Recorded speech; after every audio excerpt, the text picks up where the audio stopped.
Good morning, afternoon, and evening to our listeners across the globe. My name is Ramsey Chiri. I'm your host today with the In12D podcast. It's season 2, episode 18. And in the studio with me across the invisible line, Kathy Pratt from Vermont. I'm in Montreal, by the way, and Susie sends her regards. She can't make it with us today. Kathy, we have a special guest today. Go ahead. Do you want to introduce our guest? So special. I give credit to Melinda almost every time I open my mouth in public teaching, and I wouldn't be who I am if it weren't for Melinda Kinzie, fellow Vermonter, who used to be quite an interesting performer called Mindy K. I love that name. And now is an incredible, I want to get it right, shamanic sound practitioner. And we'll talk about your sound sanctuaries. Melinda, thank you for coming and giving your time. Oh, Kathy, it is such a great honor. And I would meet you anywhere, anything. So thank you. Same. So you brought a couple postcards. Let's see Mindy K. Okay. This is Mindy K. I feel like it's like I'm a time traveler. And I'm introducing you to a lady I met on another timeline. Yep. And that's her. She's beautiful. She's beautiful. Here before it was before any celebrities or music industry people were doing that, except for punk rock people. I didn't know if that word applied. I was describing Mindy K to Ramsey, and that's the word that popped into my head was punk. Yeah, because I was not rock. I mean, my dad was in a punk rock band when I was a kid. And I was certainly influenced by punk rock for sure. But I was more like, there were a lot of things that are cool now that weren't cool yet then. But like burlesque, I was a burlesque dancer. I was in a burlesque company. Yep. And this whole look was more from a Vargas girl kind of place. Pin up. Yeah. And my pink hair was a vision that I'd had that was a persistent vision. And when I finally gave into that vision, some things snapped into place in me, and I had that pink hair for like a long time. And I think Mindy K was on the, Tish and Snooki from Manic Panic hair dye. Manic Panic. Yeah. Mm-hmm. One of the original hair dyes for the punk rockers, for the Mohawk folk. They used Mindy K, as the on the hair dye card in the beauty supply stores.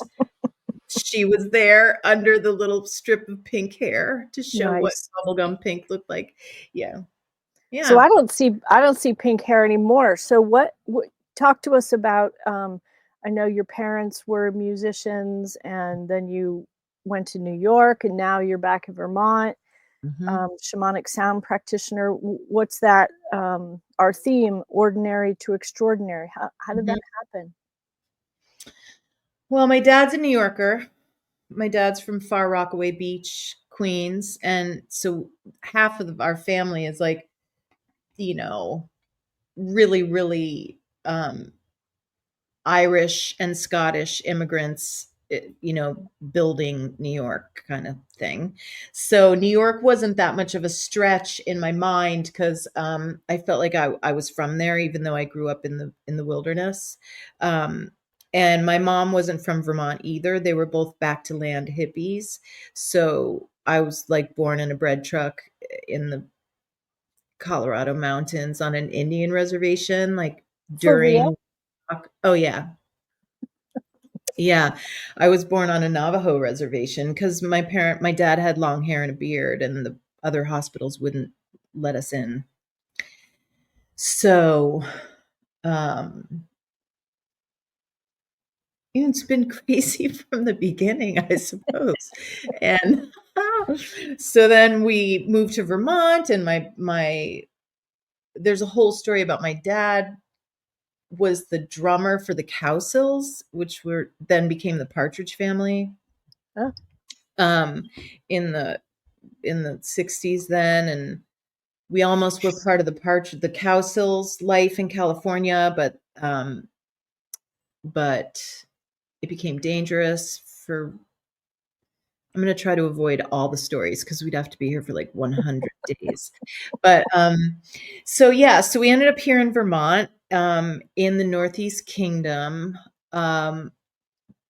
homesteading, and my parents were playing in bands, and we had a recording studio in the house, and so we had a whole music world going on in the house. But simultaneously, my mom was a spiritual seeker, a spiritual investigator in the beginning of like I guess what you would call the New Age movement in the 70s, the 60s to 70s, and 80s. And so we were in the forest. There was no neighbors. I had a pony. We had an outhouse.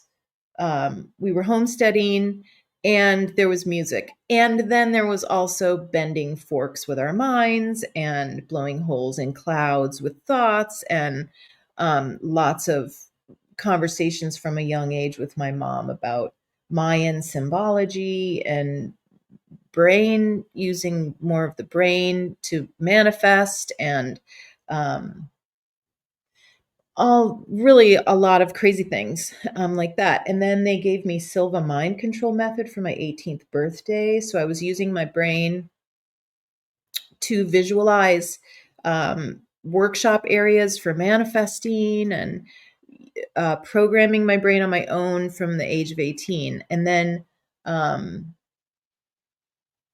when I moved to New York City, I moved there as a dancer, and I was in an Afro-Cuban dance company there. And then I found club life, and then I found drag queens, and then I found house music. And then I was on a ride, and I got a record label job because I was working the door at clubs. I was really in the scene, in the dance music scene, but from the nightclub part. And and then I was working at record labels, at this one record label, which is then the record label that I got a deal at by accident. Did I answer that question?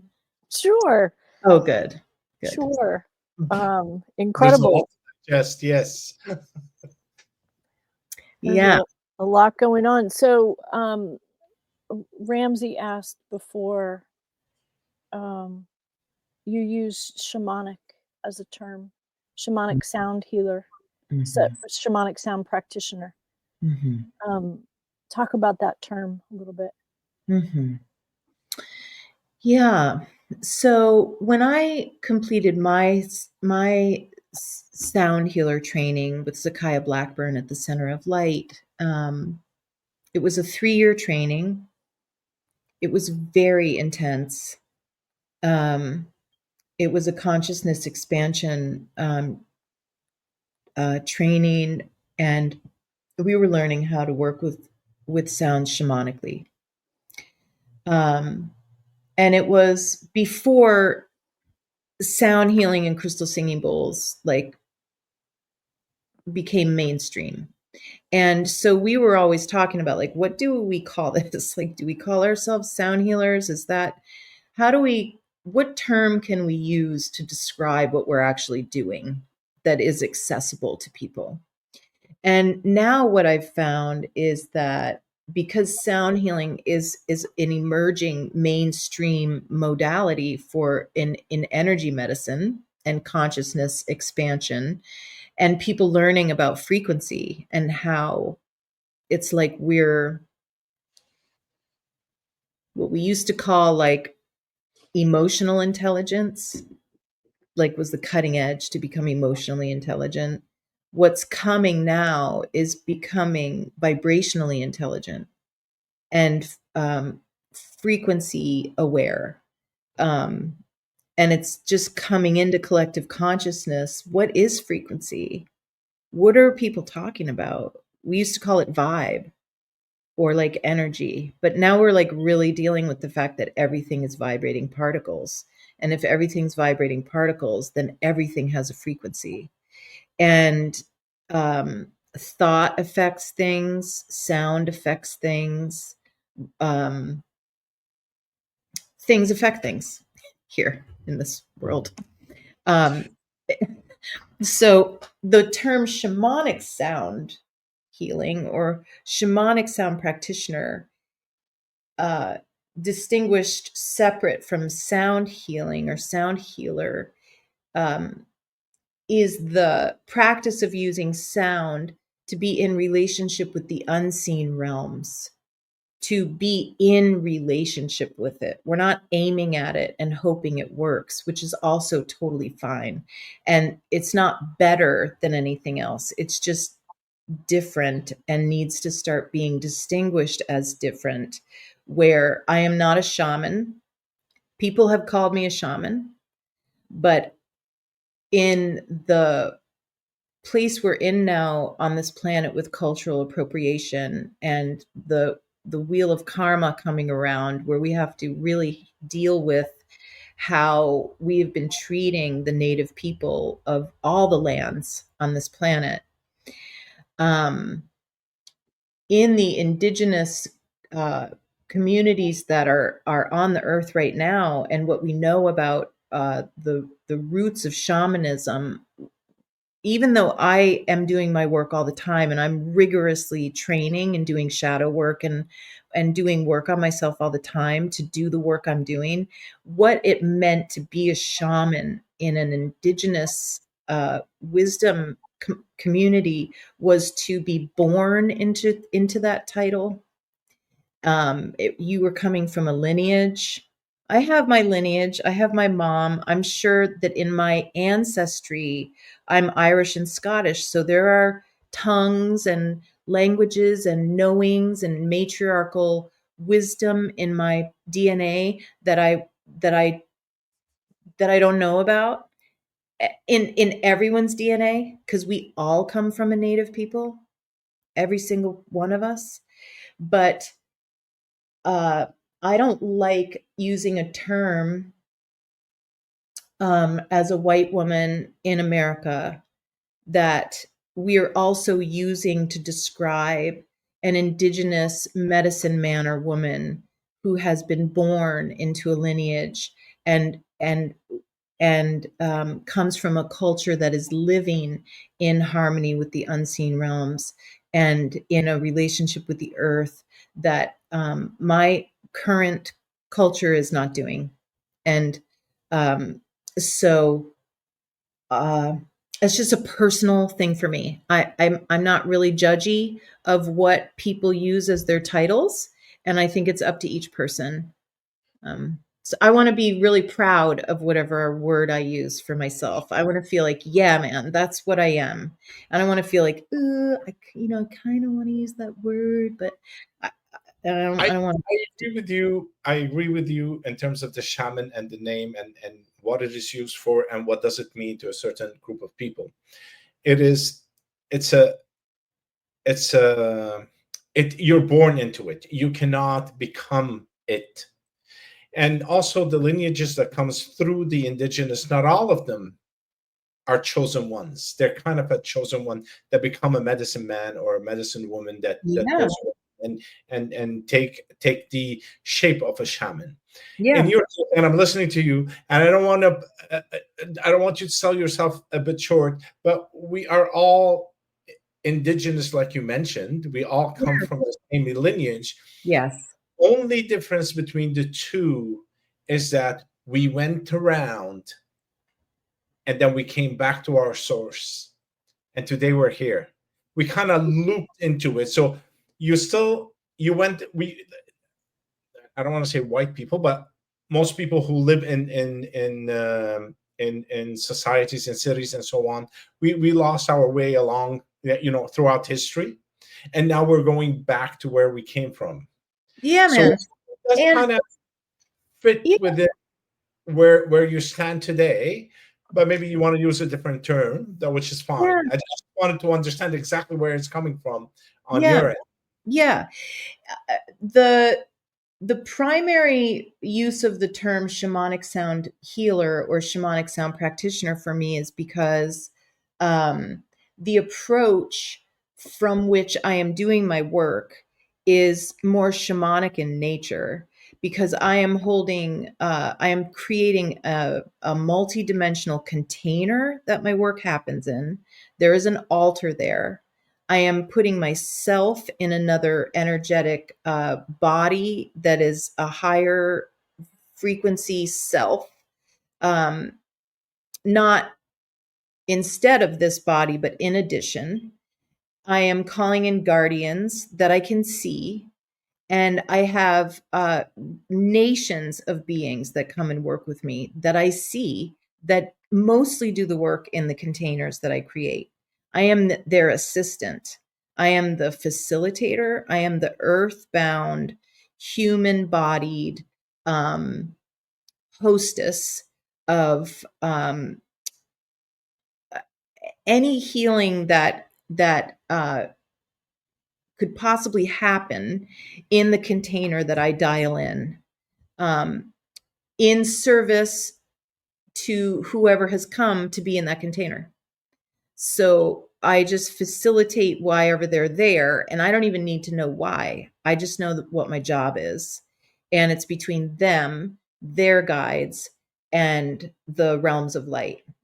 And my job is to continue to be able to see clearly and listen clearly to be able to facilitate. So there's healing work being done that I am helping to bring down to anchor and birth into the bodies, because that's also where I am here, that I've never seen before. I've never studied. Sometimes I'll read a book and I'll be like, oh, that's what they were doing.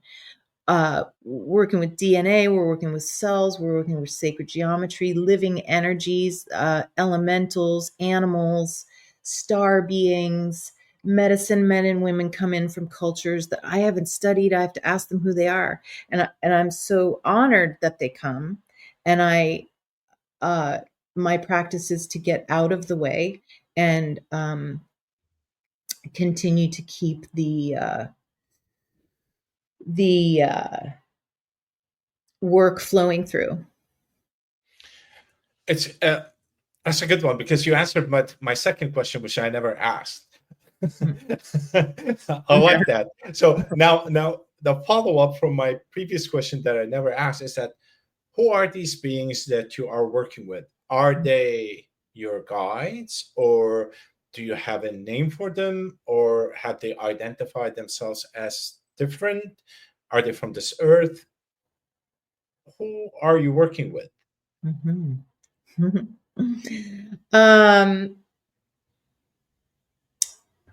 I am working with different nations of living energies every time. I do have some friends who are that I consider allies and work partners that I'm just beyond. I can't even talk about it without getting teary. I'm just very, very, just very honored to know and work with. And these nations are everything from frogs to fireflies to elk and all kinds of earth, nature, animals and birds and snakes, and to ancient sects of very devoted groups who have been anchoring life on this planet for a very, very long time, and groups who are assisting humanity at this time, who are not interdimensional or extra dimensional star nations. I do not really work so much with.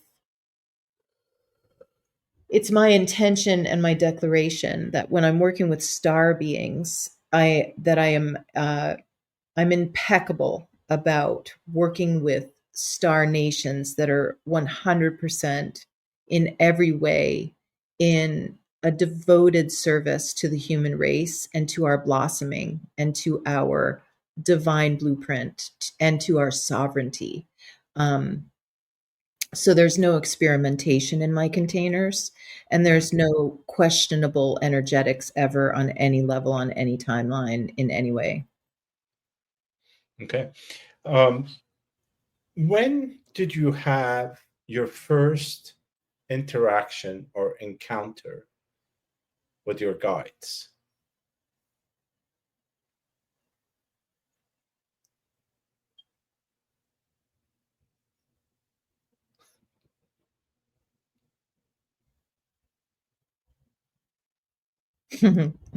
It's a good question. Were they with you from the day you were born? Yeah, Or birthday, my day of birth. I'm thinking, I just recently saw in some pre-birth and birth work that I was doing on myself that I think that it's possible that there were some blessings bestowed onto me by the women that were there helping my mom give birth to me, who were First Nation Navajo, because those songs and voices just stream right out of my mouth. And when I'm working, and I technically, it's a little bit too in my body. I can't explain how that is. And so the other day I saw that maybe that was one of the first experiences I had with a guide or a guardian. But I would say, I've been, I think all of us, if we could go back and have multidimensional glasses on, we'd probably see that our guides have been with us, the whole time, and showing up in different forms that we could access and stuff like that. But when I was in New York and I started singing in studios, recording in my recording artist career, I started having light beings show up around me in a way that was shocking. And it was very next level, and it was very fast. And I would be walking down the block to a recording studio to record something, and I'd be nervous, and it was a big producer or something, and these giant 2 or 3 story tall blue light beings would be behind me. And I'd be like, okay. And sometimes they'd come into the studio, and I'd have light holding on my shoulders, and I was very well accompanied from the beginning of the record deal stuff, in a way that was like they turned up the volume. And when I got pregnant,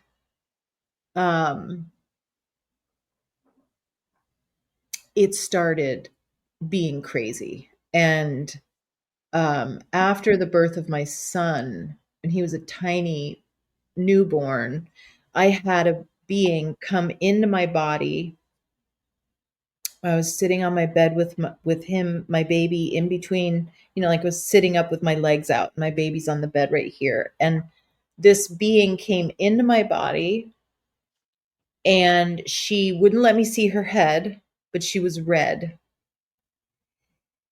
And she told me that she was a nanny, an intergalactic nanny for him. Like she was going to help soften his transition. And I was like, okay. And she started making sounds that were like this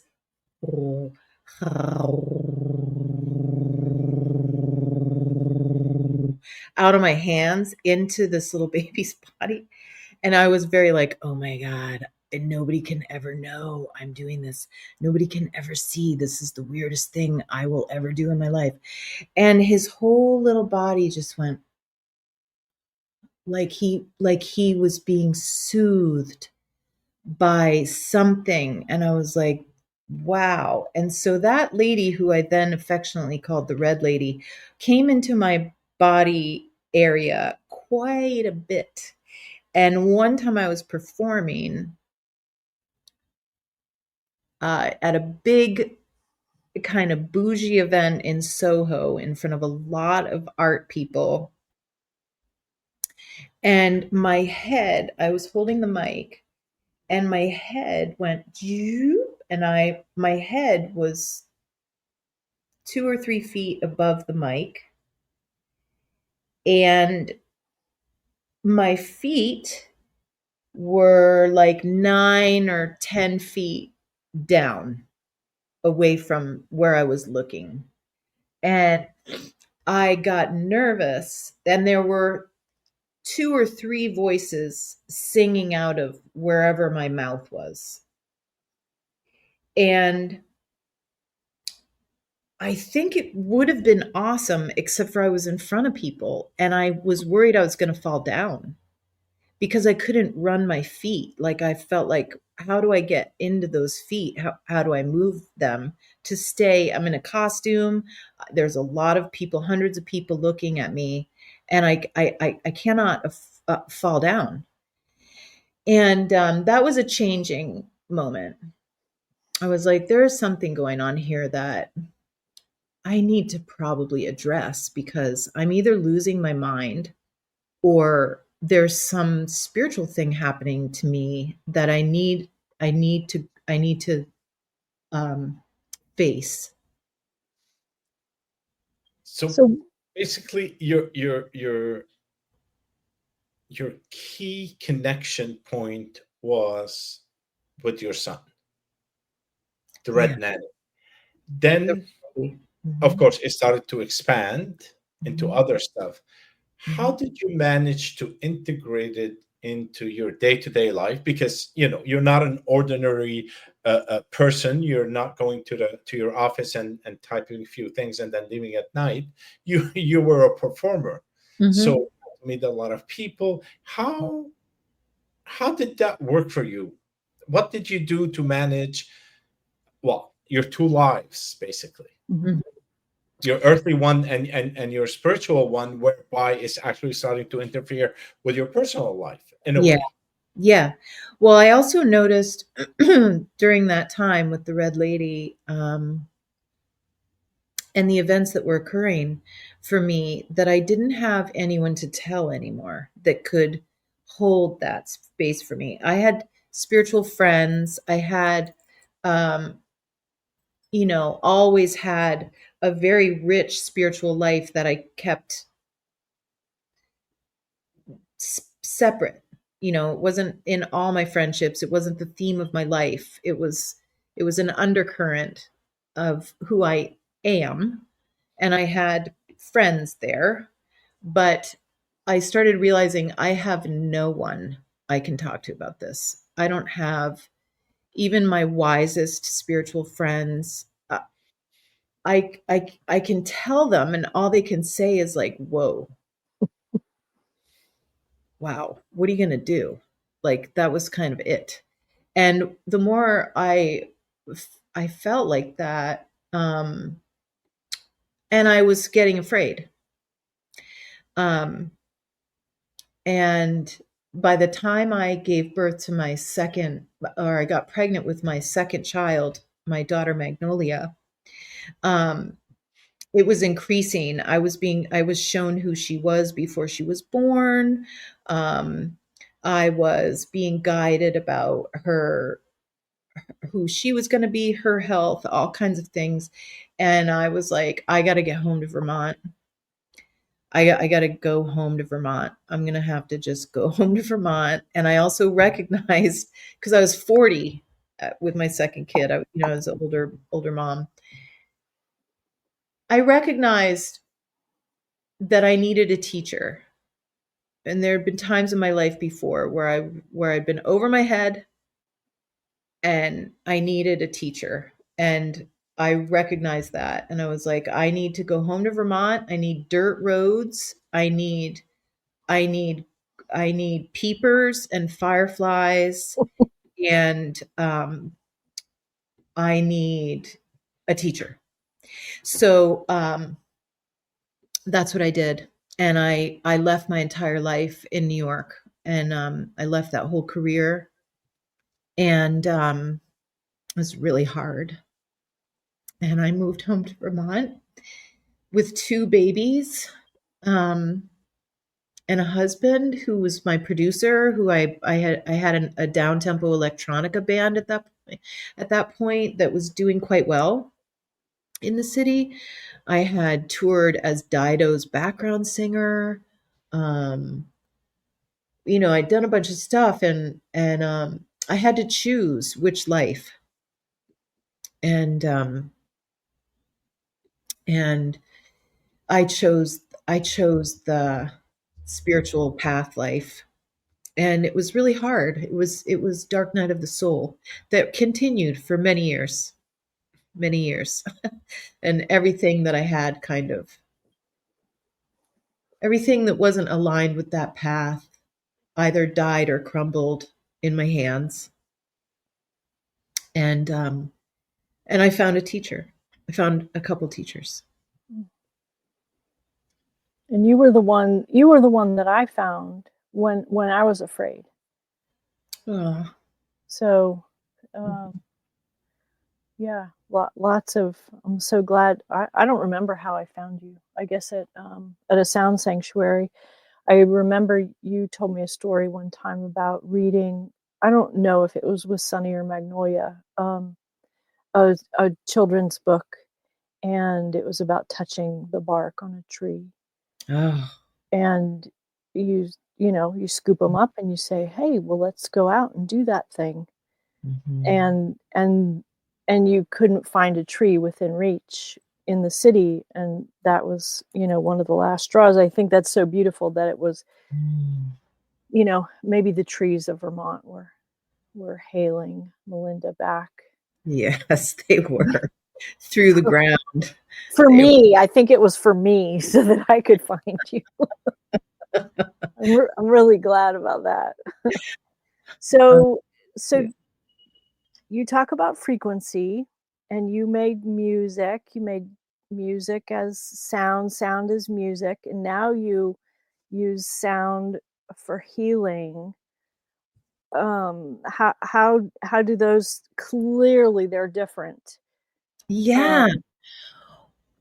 Well, the funniest thing is that when I found my teacher, I was not looking for a sound teacher. I was looking for a shamanic teacher. I was thinking, how do I ground and gain some tools around working with these beings, and working with nature, because nature was in there, and light and all of this stuff I'd learned from my mom. And my deepest love was for nature. And I'm having star being relationships and Pleiadian events, and and I wanted a shaman. I wanted like a new agey star being shaman teacher guy or girl, lady, person. And so I looked and I found Tom Kenyon online, who's like a master sound channel of the Hathor beings and other beings. And I was terrified by his sound recordings. I had never heard anything like it. And it sounded like whales and someone crying to me. And I was like, "Ooh, that is just, I don't even know what I think about that." Meanwhile, now that is 100% what I do. But then I was like, I don't even know. That's so powerful and terrifying. And, and then I found this other teacher, a shamanic teacher named Zakiah Blackburn. And I was like, yeah, that guy. And then, but he did sound too, but I didn't want the sound part. And then it turned out Zakiah was in Vermont. And I was like, what? He's in Vermont? I'm in Vermont? I'm going to go find that guy. And I asked Zakiah if he would let me train with him. Like, in my mind, I wanted like a Luke Skywalker Yoda situation. And I was like, basically, will you be my Yoda? And I'll mop the floors of your house or whatever and be like young Luke Skywalker. And he was like, no, you can come to my trainings. And I was like, oh, okay. And I was like, but I don't want the sound part. And he was like, too bad. Sorry. Good luck finding any shamanic training that doesn't involve sound. Good luck with that. Which is what I was saying, right? I'm like, I'm not going to be a bowl person, and I'm not, but everything you talk about is exactly what I do, what Ramsey does, what Right. Susie does. It's all the same. It's not separate. Right. The real study of sound is the study of shamanism. It's inescapable. It's just that we have this relationship to that word that has it sectioned out in this little box. Right. But when you really study what sound is, you have to study what love is. And then you have to study what this whole place is. And then you have to study what you are. And then what is your relationship to the whole fucking thing? And then you're dealing with sound. And I was just reading to a group yesterday, the same goes for color. Me being the visual person. Yeah, because color is the same thing. And it's about frequency and how it hits the object and what bounces off and what goes through in our eyes and the whole, it's like, yes. Oof. And in the ancient temples, like for instance, in the ancient temples of Hathor and the Hathor beings in particular, and any other star being race or intergalactic race that's assisting us in our energy medicine blossoming, the medicines are color, sound, and essential oils. It's like smells, little job, these eyeballs, and these guys, and this guy, and then the pineal gland in the middle of everybody over there. And it's the sensory and extrasensory capacities that we have that give us our relationship to this whole place. Mm-hmm. That's it. We're done. Bye-bye. Thank you very much. I'll talk to you later. Thank you very much. I love it because it's exactly what I'm working on right now. And Ramsey with the taste, you're working on it also. Ooh. So fascinating. Food. It's important. Ooh, yeah. So what we're eating, right? What we're eating. Yeah. Mm-hmm. So everything has a vibration. It's just you have to be in tune with everything around you. We had a show a couple of weeks ago and we were talking about plants and stuff like that. I had a plant that a friend of mine overwatered. I didn't know what was happening. I just came back and I saw it like half dead, And I go, okay, I'm a Reiki healer. Let me just put my hands around and try to figure out what is happening. And all I could hear is that I'm drowning. I go, what am I thinking about? Like, really? And Huh. I just pushed it aside. And then the second day, I kept on hearing, I'm drowning, I'm drowning. So I took the plant. It's two pots inside each other. So I lifted it, and it was like half of it filled with water. Ah. So I had to dry it out in the sun and make sure that, it doesn't get watered again for like at least a month and a half, and Yeah. so on. So all these frequencies are around us. It's Mm. just, how do you quiet your mind to pick up on everything that is around you? How And I'm do I? sure you have your own ritual that you do in order to connect and heal someone, if I'm not mistaken. I know after a while it becomes like normal. You don't even think about it. It's like, yeah, here I am, the healer. I don't set out to heal someone. Mm, Um, my understanding of what makes a healer, or the description that gave me access to using that word in reference to myself, was that the root of the word heal or healer is whole, and the root of that is holy. So you know that you're a healer if you can see the holy in a thing or a being or a place. If that's the glasses that you wear, if that's a capacity that you hold, then you are a healer. And it's another excellent distinction of what shamanic healing really is, because we don't go in to fix. We anchor to what doesn't need to be fixed, to that which can never be altered, to the original blueprint and the wholeness and the divinity of every being, of everything. And so I sing into that. I work with that, and the universe works with that.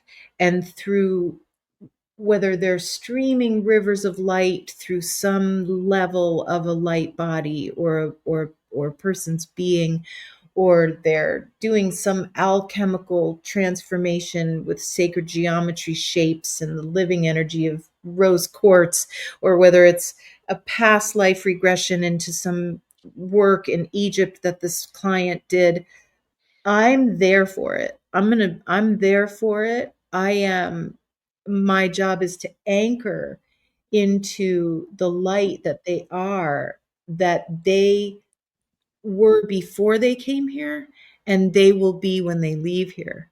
And that we're in the business right now on planet Earth of birthing down and taking up more embodiment into that aspect of self while in the flesh.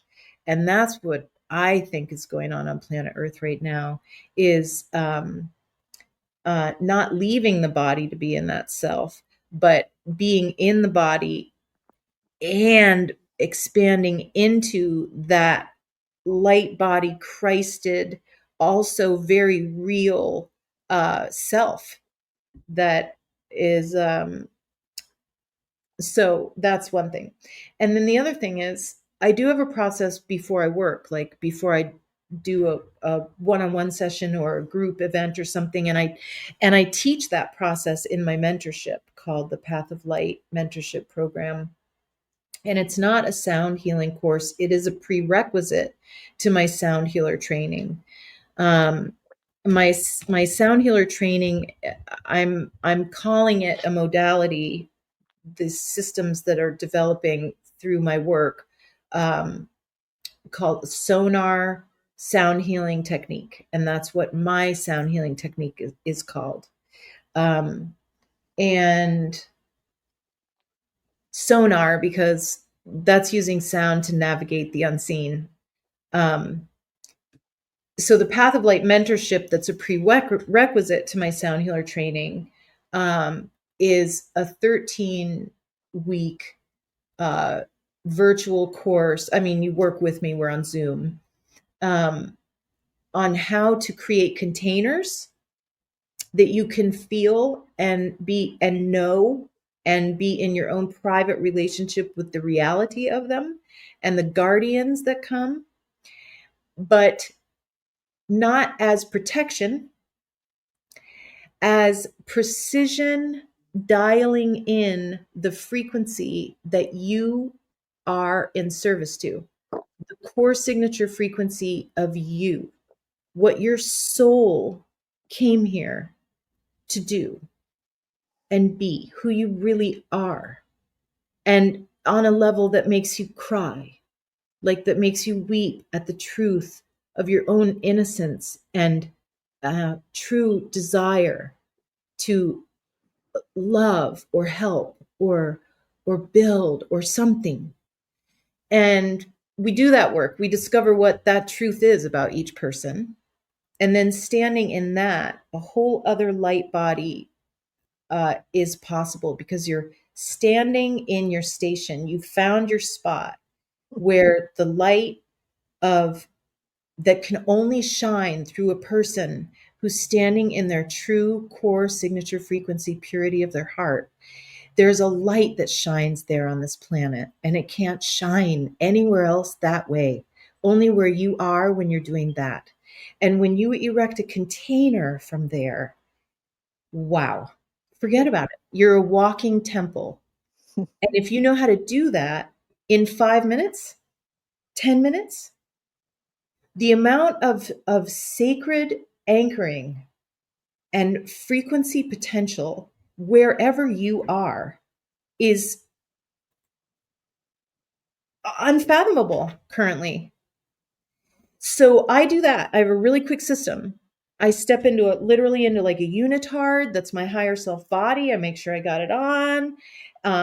I have a container. I can see it. I know what shape it is. There are guardians there holding that frequency for me, so I don't have to do it. And only things that are in alignment with that can enter. And all things that are in alignment with that are welcome. Who want to work with me in that mission.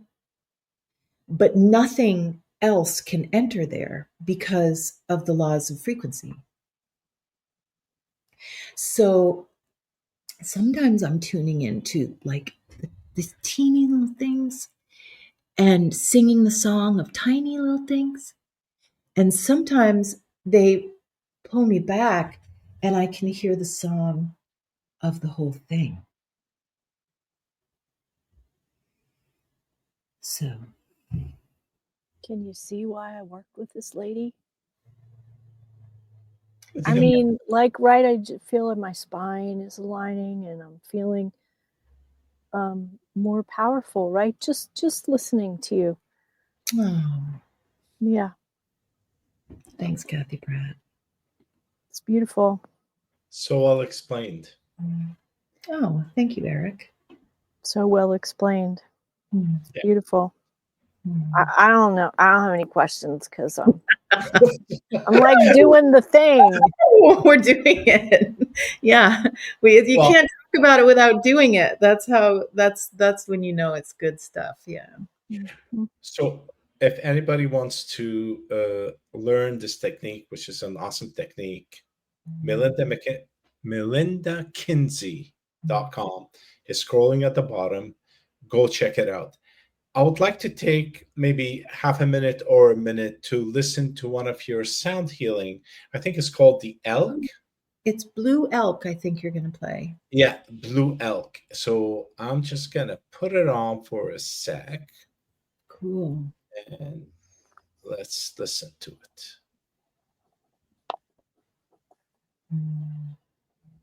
Oh, here it is.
I don't want to turn it off, but we have the show. Oh my God, it vibrates at a level that is all the way to the cellular level of your body. I feel my insides were moving and realigning themselves in a way that is, I have not felt like that before. Wow. Wow. And I want to say it's my voice, but at that time I was working with this blue elk tribe, and they were elk that were made of blue light, and they would sing, they would jump into people's bodies through my sound and carry the fabric of higher dimensional realities into people's bodies. So you hear me singing and you feel those things, but what's traveling in it is my the energies I'm assisting. And here's the thing. If you're lucky enough to live anywhere where you can get to Melinda, she's about to do her sound sanctuaries outside. And what happens is that these events, what Melinda's talking about, animals coming in, different tribes, the elements, we stand up and you can hardly stand. And then we have to get ready to drive our car. And then by the time you put your shoes on and you're walking out to your car, then somebody next to you says, "Did you see the giant snake?" And yeah, you saw the giant snake too. Yeah. This stuff is real and it changes you. So do it, because it's incredibly special. Yeah. Is there a question in there? No, just my admiration, I guess. Thank you, Kathy Pratt. Well, you rephrased it well, I think.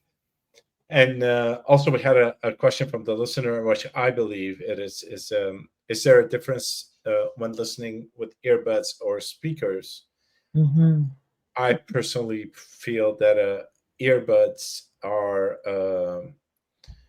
more effective because it goes directly into your eardrums and kind of like blocking other sounds around you. And also there's the brain. Right? Thank you. Yes. You're probably working on that coherence kind of stuff, the science piece of it all at one time. But not while driving, Eric. Not while driving. No. Oh my God. Yes, it does take you into a different realm while you're listening to it. That's what I felt in those 2 minutes that we listened to. Yeah. It just transports you somewhere else. Yeah.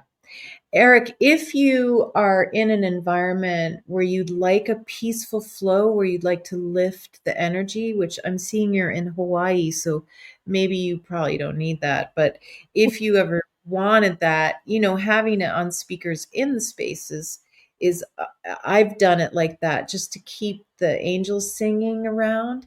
It's nice. And the other thing on my website, the only other recording is the light activation Sophia Returns recording, which is a full body. It's a little bit like a mini sacred sound sanctuary where I guide you into a relaxed state, and the Holy Sophia comes and works on the body in that one.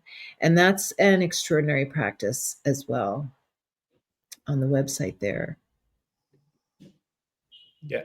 The website is, sorry, it's noted in the YouTube video, so you can find it over there.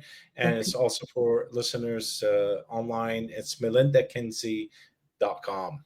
Mm-hmm. Sorry, Kathy, go ahead. No, do you want to talk about your upcoming events? Sure. Yes. For the summer here in Vermont, we're doing several, I call them sacred sound pod sanctuaries, because everybody gets the most fun ever. They're really fun. Everybody's in a pod and there's lights and the sun goes down. It's fun. And I have a really good Bluetooth sound system and a little head mic. So the sound, it's as good as we could get with having the sound really go into your bodies, even though we're outside. And you get a little mosquito net personal pop-up tent pod. And you bring all your snuggly things. So and it's like you're 4 years old. Yes. It's the coolest thing ever. Yeah. And we are going to be over in New York, across the lake from where we are in Vermont here, which is fun because if you're in Vermont, you could take a ferry ride and get an ice cream on the other side and then go to the spot where we're doing our thing. And the other one is at Shelburne Farms, which is like a fantasy, like Lord of the Rings, rolling green hills and giant Victorian barns kind of place. Over the lake. It's just out of control. It's like Vermont's Versailles a little bit, only not curated gardens. It's like wildflowers and cows. And we're on this landing, like what I think is like a UFO landing pad there called Sheep's Meadow. That's like a very naturally flat, very soft grass, high elevation spot. It's very yummy. So those are the outdoor summertime events. All the information is on my website. In the fall, I'm starting a mentorship, a Path of Light mentorship that's open to all people who are aligned with that work and called to that work. Is that in person or that's on Zoom? That's every Sunday, 2 hours on Zoom every Sunday for 13 weeks. And we cover a lot of ground. But I've done it quite a few times and the work has become very accessible. And as you know, Kathy, like once you get in there with your multidimensional capacity that you own, then the work can help with whatever you're doing. Whatever you're doing. Travel, anything.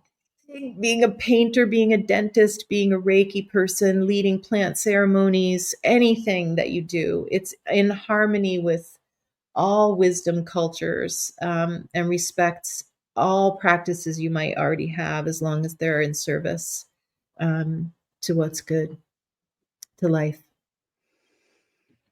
I'm in the Eastern time zone, Eric. Eastern, okay. Mm-hmm. Yeah. And then the sound healer training, I just did my first round of the level 1 SoNar Sound Healing Technique training at this beautiful retreat center here in Vermont called Meta Earth. It's all sacred land. And I had 6 beautiful, powerful students. And I just got to watch how this works, how it carried them into their power as souls on a light mission on Earth. So I'm going to be offering that more and more, and hopefully really having a school So I want to thank you guys for inviting me on here. Thank you so We want much. to thank you for joining us. I just want to read Eric, we all feel like Yoda's at the beginning, a Jedi looking for Yoda. Oh. I'm glad you joined us. You can find Melinda online, and her some of the music are for free. Do listen to them. They are phenomenal. I listen to them, and I will definitely be listening more to them. And hopefully, Melinda will get a chance to meet somewhere in Vermont, New York, at one point in time with Kathy. Yeah, I would like to thank you for being here with us today. That's been a great honor. Thank you for everything that you do. Kathy, any last word? Thank you. Thanks, Melinda. Thanks, Ramsey. Yeah. Thank you. And with that, we end our show today. Thank you so much for being with us.